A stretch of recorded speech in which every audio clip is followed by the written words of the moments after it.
Hey everyone, and welcome back to the DRS Podcast for a Bahrain race review and a couple key points, I think, just about the upcoming race in Saudi Arabia. We had a really awesome week back in Formula One. It was really nice as two Formula One fans to get back into the swing of things. Just a really great weekend overall. Some huge surprises, some shocks that we'll obviously talk through as we go. But let's get to it. Yeah, so first thing that we got to start off with, obviously, is quali. That's what got everyone excited. Formula One was officially back when qualifying started this past weekend. And it started off perfect for Ferrari. So just to quickly run through those results, Charles Leclerc on pole, which I think was a bit of a surprise considering people had Max probably on pole last Saturday. Followed by Max Verstappen P2, Carlos Sainz P3, all three of those guys separated by less than 0.2 of a second. Sergio Perez P4, Hamilton P5, Bottas P6, Magnussen P7, a strong quali for Haas, which we'll get to later when it comes to the race. Alonso P8, George Russell P9, Pierre Gasly P10. Followed by Ocon P11, Mick Schumacher P12, Lando P13, disappointing quali for McLaren, Alexander Albon 14, Guan Yu Zhou 15th, Yuki Tsunoda 16th, Nico Hülkenberg 17th on his return to Formula One, Daniel Ricciardo 18th, Lance Stroll 19th, and Latifi rounding out the grid P20. Yeah, I think there's a little bit to take away there is just the fact that McLaren are a lot slower than they thought they would be. That's really not where Lando Norris probably expected he would be coming into the first race of the season. Yeah. And absolutely, definitely not in quali. Lando's been really strong in quali his entire career. He's gone into Q3 many more times than not throughout his young F1 career so far. So for him to start the season with a P13 for McLaren was tough in quali, but that was not nearly as bad as the race pace, which we'll get to very soon. Now, moving on to the race, and this is really where things got interesting. We had a Ferrari 1-2, so Ferrari are back.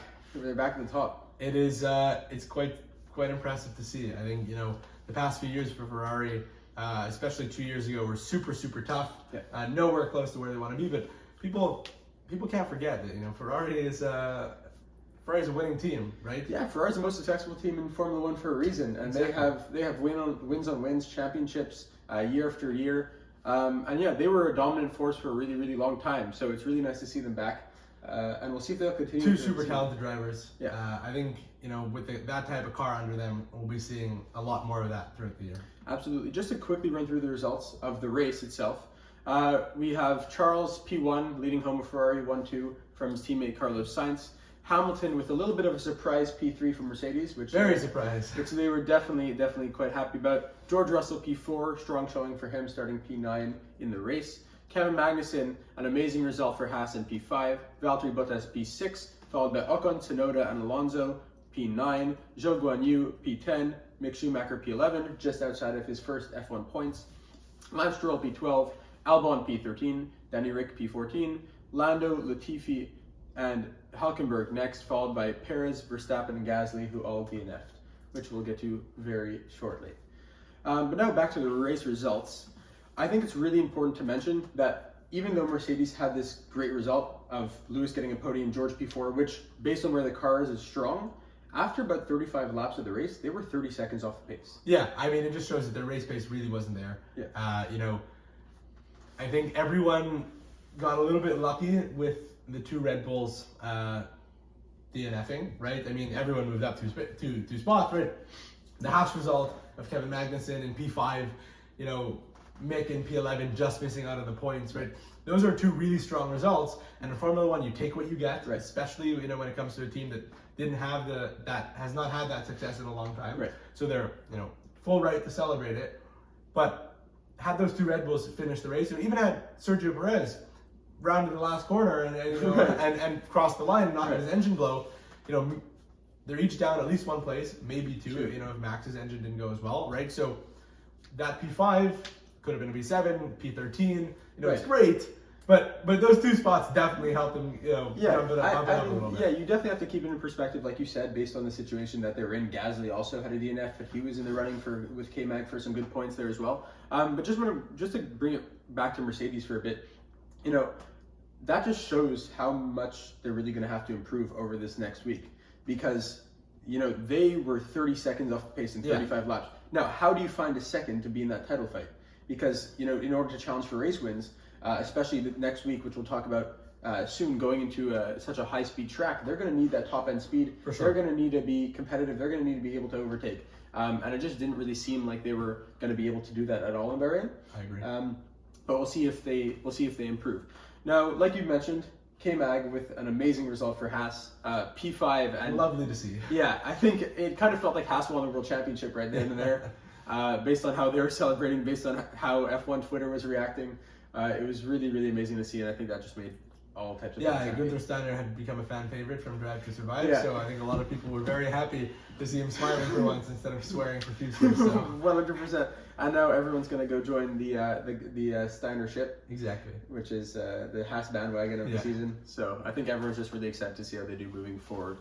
Contrary to our opinions, and I should say our predictions, Yeah. very surprising. The Alpines, double points. Yeah, I think we got to give them a bit of credit. You know, they didn't look that great in testing, like we mentioned in our last pod, and if you haven't seen that yet, go check it out.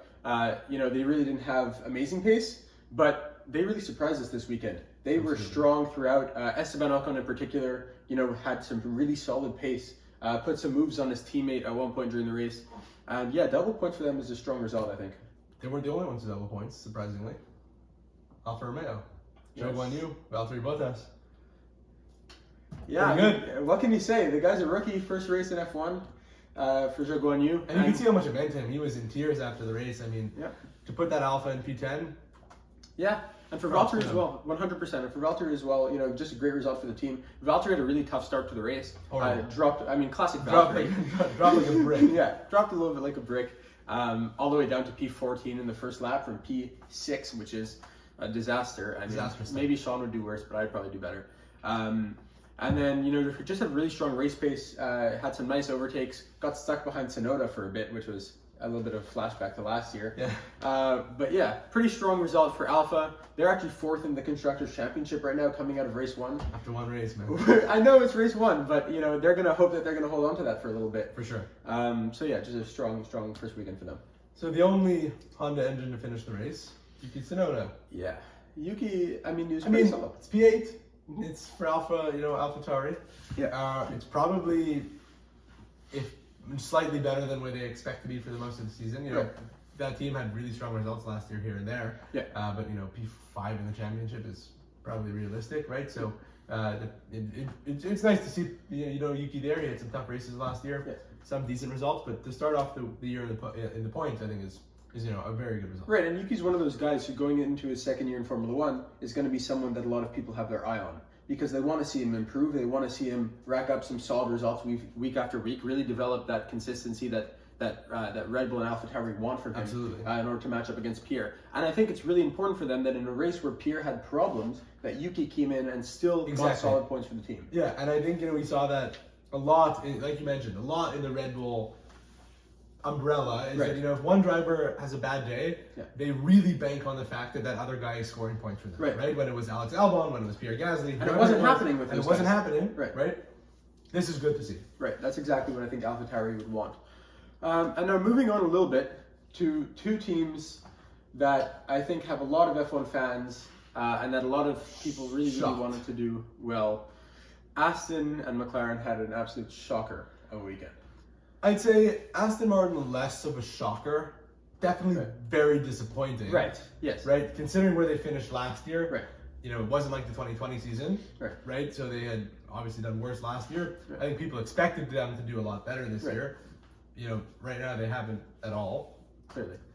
But McLaren, my God, what has gone on? Yeah, it's a little scary. I mean, they obviously had their testing issues with the brake ducts that were honestly on fire after they did more than 10 laps. So that was a problem.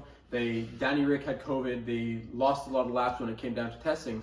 But you know, coming out of Barcelona, everyone thought they had a really, really strong package. Could be fighting for third in the championship. And you know, they were debatably the slowest team on the grid this weekend. And I think that's really worrying considering how good their driver lineup is. You know, they're going to have to make changes. It's frightening. Yeah, and you know, with the condensedness of the schedule of the Formula One season, you know, a week, you know, that's not a week in Formula One, right? You're driving Sunday, you're driving Friday, Monday's probably a travel day. Yeah.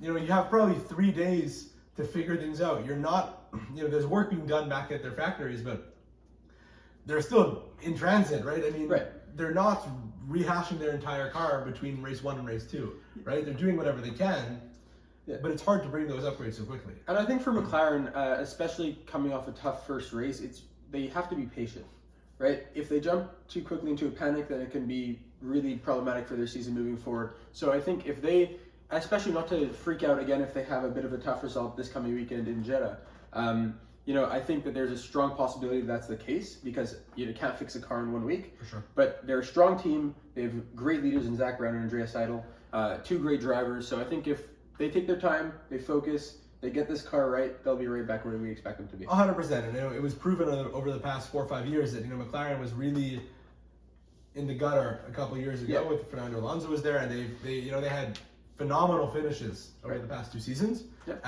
Win with Danny Rick last season. Exactly, right? A 1-2 for the first time. I think it was 11 years or something. I think it was also the only 1-2 of the season. It was. And now they were, I think, what were they again this past weekend?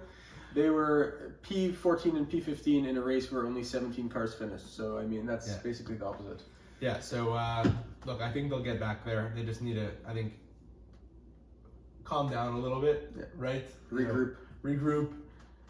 It's McLaren after all. You shouldn't forget that they know what it's like to win. Right. They know what it's like to win. They'll be back sooner. But just there's no really need to panic. Otherwise, you end up like they were in 2016. Yeah, and then on to Williams. Possibly the team that a lot of people expected to be last going into the first race. Yeah, this was status quo.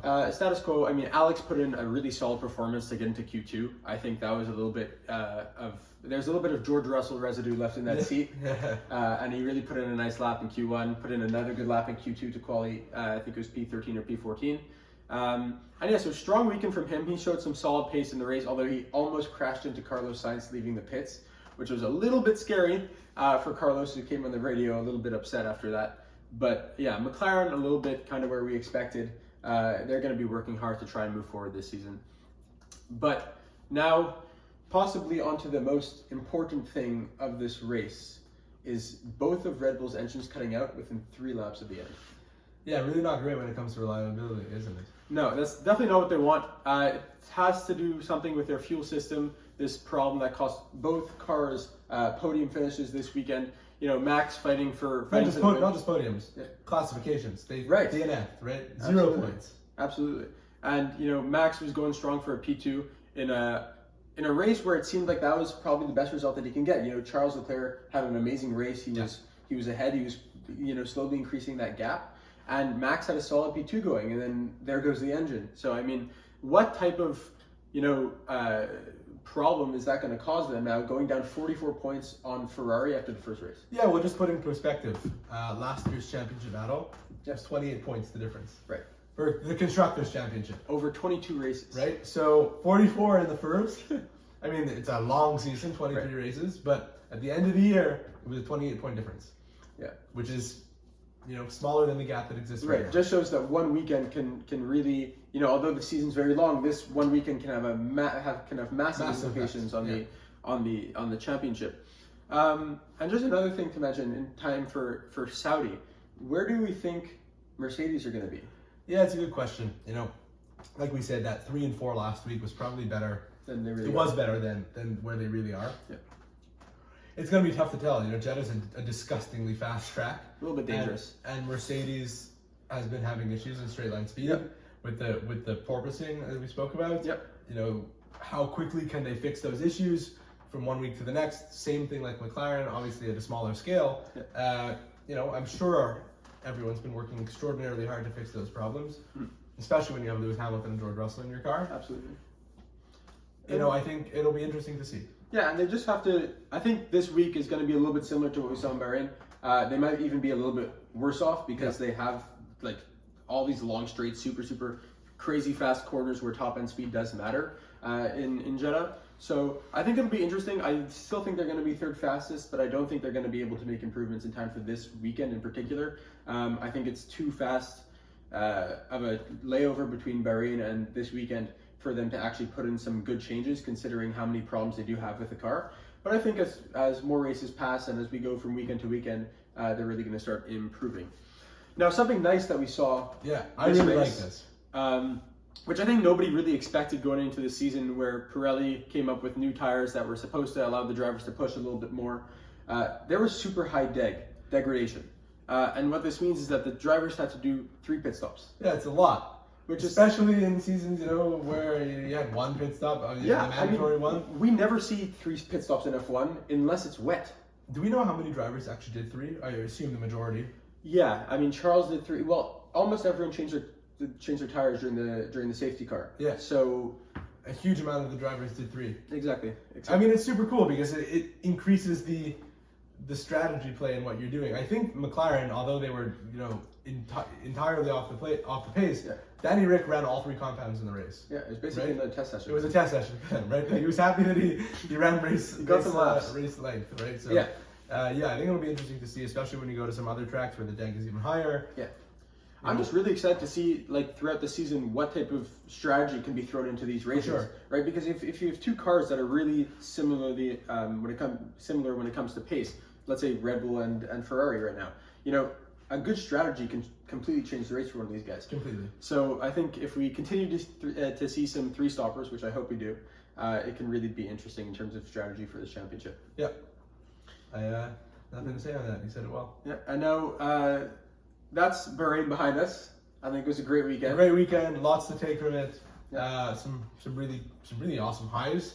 Some great racing between Charles and Max. We didn't even touch on that. Some phenomenal racing. The helmet cams that F1 has been putting. Oh my god, fantastic! Of Max going down the inside of Charles and Charles cutting back. I mean, crazy. That was really an amazing fight this past weekend. Something that some good overtakes as well. I think K-Mac got a few nice ones. Yeah, absolutely. It's something that we hope to see more in the season. I think everyone wants to see a little bit of a Charles Max fight to see how he can do against the reigning world champion. And Charles is a really, really smart driver.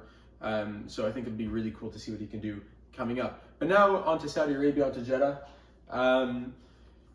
Another very, very fast track, like we said. Lots of straights, barriers are close to the track. Not much runoff. Carlos almost binned it last year. Yeah, not much runoff at all. What do we think is going to happen this weekend? You have some predictions? I do. Do you want to go first, or should I? You can go first. All right. So, coming off of Charles' win, it's a little bit hard to say that he won't win this. So I have to give Charles P1. I mean, they were really good down the straight. There's some rumors coming out of Maranello that their engine wasn't even being run that high. They were kind of running it in conservative mode. I don't know how you say that in Italian, but I'm sure it's some fun couple words there.